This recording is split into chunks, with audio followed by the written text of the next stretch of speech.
সুপ্রিয় চতুর্থ বর্ষ শ্রেণীর শিক্ষার্থীরা, আশা করি তোমরা সবাই সুস্থ আছো। আজকে আমরা মেথডস অফ অ্যাপ্লাইড ম্যাথমেটিক্স এই কোর্সে ফুরিয়ার সিরিজ এই অংশ নিয়ে আমরা আলোচনা করব। আমি লাস্ট ক্লাসে যেটা আলোচনা করেছিলাম ওখান থেকে কন্টিনিউয়েশন থাকবে। আজকে আমরা অড ফাংশন এবং ইভেন ফাংশন কি সেটা নিয়ে আলোচনা করব এবং অড ফাংশন এবং ইভেন ফাংশনের যে ফুরিয়ার কনস্ট্যান্ট ওগুলো আজকে আমরা ইভালুয়েট করার চেষ্টা করব। তো first of all let's see what is called an odd function and what is called an even function.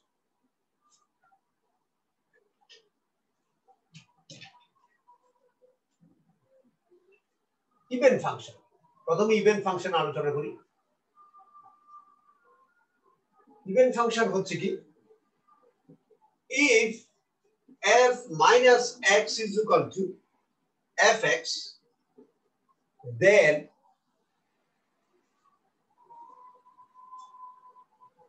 fx is called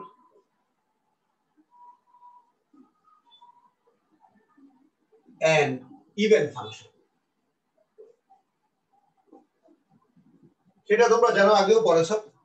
এই যে f minus x যদি fx হয়, then fx ফাংশন হচ্ছে ইভেন ফাংশন। যেমন আছে তোমার sin x function, sin minus x is equal to হচ্ছে, যেমন x ফর एग्जांपल আমরা বলতে পারি sin minus x is equal to আমরা বলি minus sin x, আমরা বলি tan minus x is equal to বলি minus tan x। এই হচ্ছে গিয়ে তোমার কি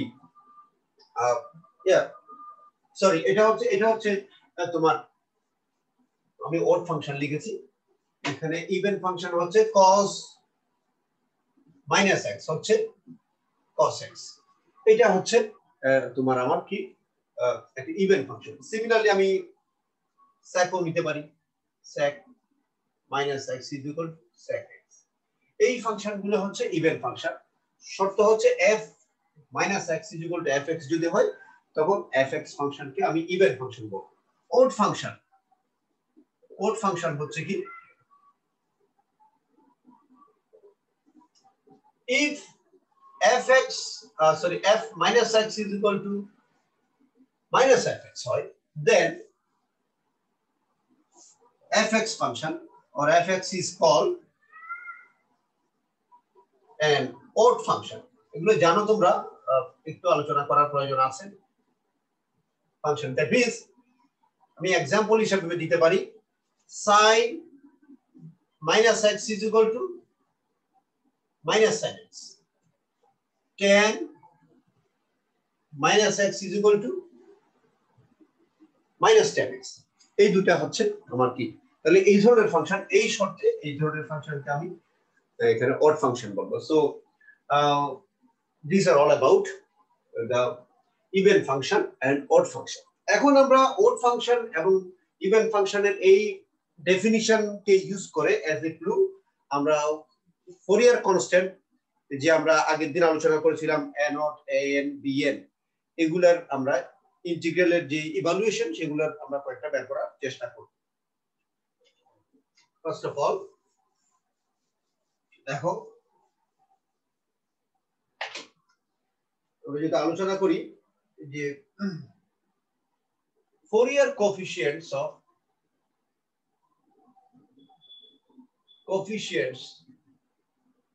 এখানে Fourier coefficients বলতে তোমরা জানো a0, an, bn এগুলাকে বলা হয় Fourier coefficients। যে কনস্ট্যান্ট গুলা ফুরিয়ার সিরিজে তোমার বিদ্যমান থাকে, এগুলো আগে কথা বলেছি আমি। Fourier coefficients in even function। তো যেহেতু ইভেন ফাংশন এবং অড ফাংশন নিয়ে আমাদের আইডিয়া অলরেডি হয়ে গেছে, আমরা এখন ফুরিয়ার কোএফিশিয়েন্ট বের করব। ইভেন ফাংশনে ফুরিয়ার কোএফিশিয়েন্ট গুলো আমরা ইভালুয়েট করার চেষ্টা করব। হচ্ছে if fx is an even function,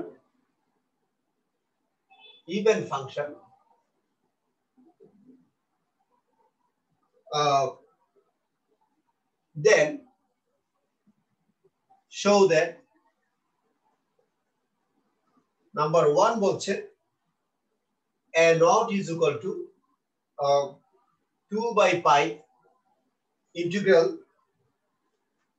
0 to pi fx dx এটা হচ্ছে a naught এর মান নাম্বার 2 হচ্ছে a এটাও একটা ফুরিয়ার কনস্ট্যান্ট এটা হচ্ছে 2 by pi ইন্টিগ্রাল 0 থেকে pi fx cos nx dx এবং 3 নাম্বার হচ্ছে গিয়ে তোমার bn which is 0 তাহলে f যদি fx যদি একটা ইভেন ফাংশন হয় তাহলে এই তোমার এই ইভেন ফাংশনের ফোরিয়ার যে কোএফিশিয়েন্ট বা ফোরিয়ার যে কনস্ট্যান্ট a0 n এবং bn a0 is equal to এত n is equal to এত এবং bn is equal to এত সেটা আমরা এখন প্রুফ করব দেখো তাহলে এই জিনিসটা করার জন্য তাহলে আমরা জানি আমরা এর আগের দিন আমরা ফুরিয়ার কোএফিশিয়েন্ট আমরা ইভালুয়েট করেছিলাম সো সলিউশন করলে উই হ্যাভ অথবা উই নো আমরা বলতে পারবো a0 is equal to 1 by pi integral 0 to pi না minus pi to pi মানে একটা পিরিয়ড এখানে তোমার কমপ্লিটেড হবে fx dx এটা হচ্ছে a0 এখন জিনিসটাকে আমি দুইটা সেগমেন্টে ভাগ করে লিখব এই যে interval minus pi to pi এটাকে আমি এখন দুইটা সেগমেন্টে ভাগ করে লিখব দেখো 1 by pi দিয়ে আমি জিনিসটাকে আলাদা করে নিতে পারি minus pi to 0 fx dx plus আবার 0 থেকে লিখব pi fx dx এভাবে দিয়ে আমি সেকেন্ড ব্র্যাকেট ক্লোজ করে দিতে পারি এটা হচ্ছে আমার ধরো ইকুয়েশন নাম্বার 1 আমি এখানে কি করলাম এই যে interval minus pi to pi এটাকে দুইটা সেগমেন্টে ভাগ করলাম এখানে হচ্ছে minus pi to 0 এবং 0 থেকে pi এভাবে আসছে এখন আমি একটু নিচে দেখাচ্ছি এখন 1 নং এ আমি x is equal to minus y বসাবো আমার ইভেন ফাংশনের ডেফিনিশন হচ্ছে কি f minus x is equal to fx তো আমি এখানে 1 নম্বরে তোমার 1 নম্বরের আমি বলবো 1 নং এর প্রথম ইন্টিগ্রাল এখানে এটাকে আমি প্রথম ইন্টিগ্রাল বলছি এটাকে দ্বিতীয় ইন্টিগ্রাল বলছি তো আমি 1 নম্বরের প্রথম ইন্টিগ্রালে আমি x is equal to minus a বসাই x is equal to minus a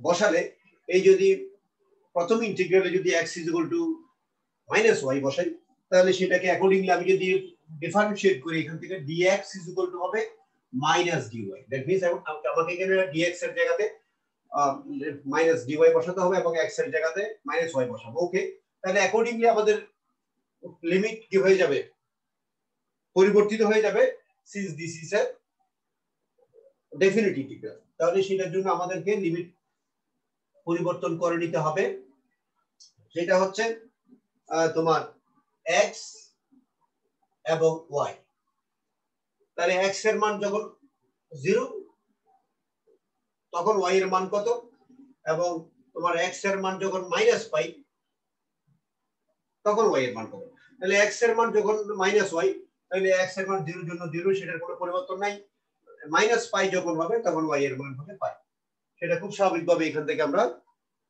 বুঝে নিতে পারি আচ্ছা তো এখন দেখো এই জিনিসটা এখানে আমরা এখন তোমার অ্যাপ্লাই করব উপরে লিখছি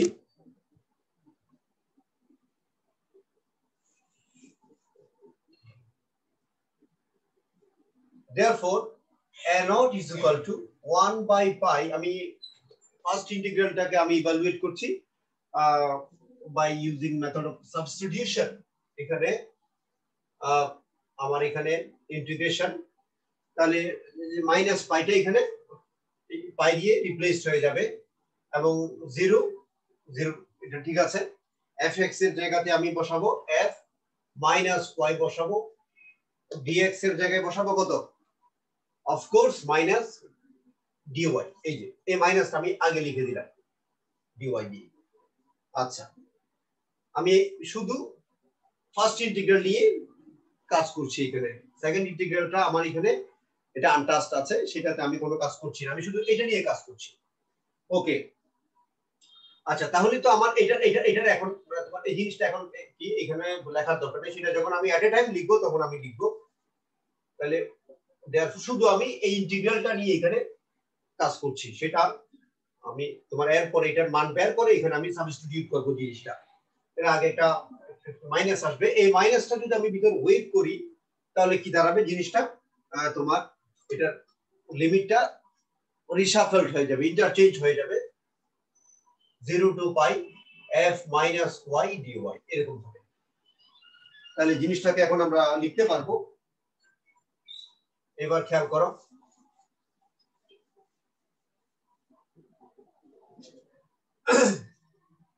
যে 0 to pi f minus x dx, এটা আমরা কোন শর্তে লিখতে পারি, এটার একটা পার্টিকুলার কন্ডিশন আছে, সেটা হচ্ছে since integral a to b fx dx is equal to, আমরা integral a to b fy dy লিখতে পারি। তাহলে এইটা যদি লিখতে পারি তাহলে এটাকে আমরা এইভাবে লিখতে পারবো এই শর্তে। তাহলে এখন এই জিনিসটাকে এখন আমরা লিখবো কি, since fx is an even function, মানে f minus x is equal to হচ্ছে fx, এটা হচ্ছে কিসের কন্ডিশন, ইভেন ফাংশনের কন্ডিশন। তাহলে ইভেন ফাংশনের যেহেতু f এখানে তোমার ইভেন ফাংশন, এখানে f minus x কে আমি fx বলতে পারবো, 0 to pi fx dx। তাহলে আমরা আমাদের যে ফার্স্ট ইন্টিগ্রালটা আকারটা এরকম চলে আসে। তাহলে আমি দেখছি কি ফার্স্ট ইন্টিগ্রালটা যেহেতু এটা চলে আসছে, সেটা সেকেন্ড ইন্টিগ্রালের মতোই হুবহু একই আসে। তাহলে আমরা এখন এক নাম্বার থেকে লিখতে পারবো, therefore from 1 আমি লিখতে পারবো a naught is equal to 1 by pi, যেটা এক নাম্বার সমীকরণ হিসেবে লিখেছিলাম সেকেন্ড ব্র্যাকেট দিয়ে, এখানে 0 to pi fx dx plus যেটা এটা হচ্ছে ফার্স্ট ইন্টিগ্রালের যে পরিবর্তিত আকার, আমি এখানে ইভেন ফাংশন কনসিডার করে আরো কিছু প্রপার্টি ইউজ করে এটা নিয়ে আসছি। সেকেন্ড ইন্টিগ্রালটাও তুমি দেখো এখানে হুবহু একই, which is 0 to pi fx dx, এই হচ্ছে সেকেন্ড ব্র্যাকেট দিয়ে ক্লোজ করে দিলাম। তাহলে এখান থেকে আমরা লিখতে পারি 2 by pi integral 0 to pi fx dx। এটাই হচ্ছে ফুরিয়ার কনস্ট্যান্ট, তোমার এখানে a এর মান, এটা হচ্ছে ফুরিয়ার কনস্ট্যান্ট a naught এর মান। ঠিক একই ভাবে আমরা তোমার an is equal to আমরা পেতে পারি ঠিক একই তোমার একই ফর্মুলা ইউজ করে, সিমিলারলি we get তোমার an is equal to 2 by pi 0 থেকে পাই, সেটা হবে ওই একই এখানে ইভেন ফাংশনের কনসিডার করে একই সূত্র একই মেকানিজম ইউজ করে an is equal to আমরা বের করতে পারবো। সেটা হচ্ছে কি, আমরা যেহেতু an is equal to আমরা জানি, আমরা an is equal to যেটা ফুরিয়ার কনস্ট্যান্ট আমরা জানি an is equal to হচ্ছে minus pi to pi fx cos nx dx। এখন এই ফাংশনে x এর জায়গাতে যদি আমরা মাইনাস x, তোমার x এর জায়গাতে যদি মাইনাস y বসাই এবং সেটাকে আগের প্রসেসে যদি আমরা যদি এটাকে ইভালুয়েট করে, আচ্ছা এটাকে আমি দুইটা সেগমেন্টে ভাগ করে লিখি না, জিনিসটাকে করলে তোমার জিনিসটা পরিষ্কার হবে। 1 by pi আছে এখানে, 1 by pi এখানে minus pi to 0 fx cos nx dx plus 0 থেকে pi fx cos nx dx দিয়ে আমি ব্র্যাকেট কনসিডার করলাম। এখানে খেয়াল করো, তাহলে এই যে ফার্স্ট ইন্টিগ্রালটাকে এখন যদি আমরা ইভালুয়েট করি, তোমার এটাকে ইভালুয়েট করলে x এর জায়গাতে যদি -y বসাই তাহলে লিমিটটা অল্টার হয়ে যাবে এবং হুবহু এই ইন্টিগ্রালটা কনভার্টেড হয়ে এটা চলে আসবে। তাহলে ওখান থেকে আমরা এটাকে ক্যালকুলেট করে ইজিলি বলে দিতে পারবো যে n is equal to, by following the same process we can write n is equal to 2 by pi, এই যে এখানে আছে 0 to pi fx cos nx dx। এভাবে আমরা আরেকটা ফুরিয়ার কনস্ট্যান্ট আমরা ইভালুয়েট করতে পারি ফর দ্য ইভেন ফাংশন। ঠিক একইভাবে আমরা যেটা bn সেটাও আমরা বের করতে পারি। দেখো এগুলো সবগুলোই তোমাদের বই, যেটা আবু ইউসুফের বইতে খুব ভালোভাবে দেয়া আছে, তোমরা আবু ইউসুফের বইটা ফলো করো। ওখানে আছে bn যেটা ফুরিয়ার কনস্ট্যান্ট, সেটা সমান সমান আমরা জানি 1 বাই পাই। একই মেকানিজম এখানে মাইনাস পাই টু পাই fx, এটা হচ্ছে sin nx dx। তাহলে এটাকে আমরা ঠিক আগের মতো এটাকে দুইটা সেগমেন্টে ভাগ করলে মাইনাস পাই থেকে 0 fx sin nx dx plus 0 থেকে পাই fx sin nx dx, এই অবস্থা। এখন আমার ঠিক আগের প্রসেসে এই ইন্টিগ্রালটাকে যদি ইভালুয়েট করি, x এর জায়গায় যদি -y বসাই তাহলে সেটা মেকানিজমটা এরকম হবে। তোমার হুবহু এই জিনিসটা হবে তোমার এটার মানটা তোমার এটা এবং এটা ক্যান্সেল হয়ে যাবে, এটা ট্রান্সফর্ম হয়ে ইন্টিগ্রাল 0 টু পাই আগে মাইনাস আসবে fx sin nx dx। এটাকে যদি আমি এই ফার্স্ট ইন্টিগ্রালটাকে যদি আমি কনসিডার করি, x এর মান -y যদি বসাই প্রতিস্থাপনে, তাহলে সেটা তোমার ট্রান্সফর্ম হয়ে পরিবর্তিত হয়ে আসবে -0 to pi fx sin nx dx। In that case এই ইন্টিগ্রাল এবং এই ইন্টিগ্রাল কাটাকাটি গিয়ে এই bn যে ফুরিয়ার কনস্ট্যান্ট এটার মান 0 আসবে। এটা হচ্ছে কিসের ক্ষেত্রে? এটা হচ্ছে ইভেন ফাংশনের ক্ষেত্রে। সো এই হচ্ছে আজকের আলোচনা। আজকের আলোচনাতে আমরা করলাম কি, একেবারে শুরুতে আলোচনা করেছি অড ফাংশন কি, ইভেন ফাংশন কি, এগুলো নিয়ে আলোচনা করেছি। ইভেন ফাংশনের ক্ষেত্রে ফুরিয়ার কনস্ট্যান্ট গুলার যে evaluation a0 an bn, a0 an bn, এই তিনটা Fourier constant in case of even function fx, তোমার কি fx যখন এখানে ইভেন ফাংশন হবে, দ্যাট মিন্স ইভেন ফাংশন হচ্ছে f minus x is equal to যখন fx হবে, ওই সূত্রে আমরা তোমার a0 an এবং bn এর মান বের করেছি। a0 এর মান আছে, an এর মান আছে, বাট bn বিকামস 0, সেটা হচ্ছে আমাদের এই ইভালুয়েশন। এরপর ক্লাসে আমরা হয়তো আমরা অড ফাংশনটা দেখতে পারি, তোমরা নিজেরাও দেখে নিতে পারো। তারপরে আমরা আরো বেশ কিছু এখানে জিনিস আছে এরপর ক্লাস আলোচনা করব।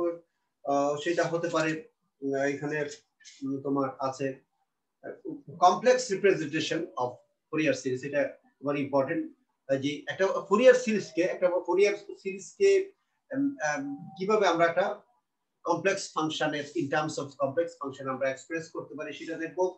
তারপরে most important Parseval's identity for Fourier series, Parseval's identity for Fourier series, এটা আমরা আলোচনা করব। এরপরে আরো আছে ডিরিচলেটের শর্ত, ডিরিচলেটস কন্ডিশনস, এগুলো নিয়ে আমরা পরবর্তীতে আলোচনা করব।